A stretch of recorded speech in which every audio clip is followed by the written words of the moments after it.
Невреме со силен ветер и град со големина на орев што вчера зафати делови од Пелагонија, направи пустош во нивите. Речиси целосно е уништен родот на површина од околу 500 хектари во селата Беранци, Вашареица и Вањевци, а најмногу штети има во Долно Српци. Настрада тутунот, лозијата, градинарските култури, бостанот. Униште све. За 15-20 минути е уништено цело поле.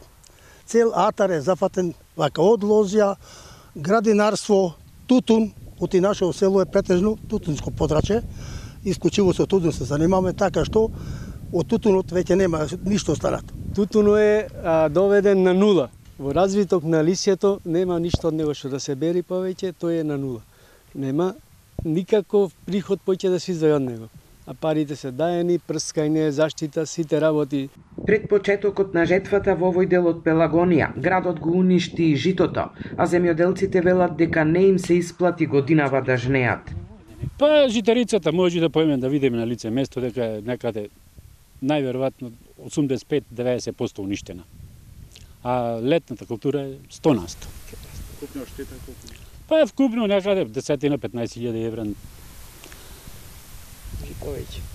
Се надеваме дека државата нешто да ни излезе во сусрет, малку да ни покрие, ако има можност.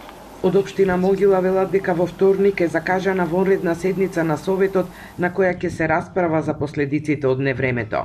Ги повикаа земјоделците да ги пријават штетите, а општинската комисија веднаш ќе излезе на терен да изврши проценка. Освен Пелагонија, вчера од силно невреме со ветер и врнежи од град, беше зафатен и струмичкиот регион.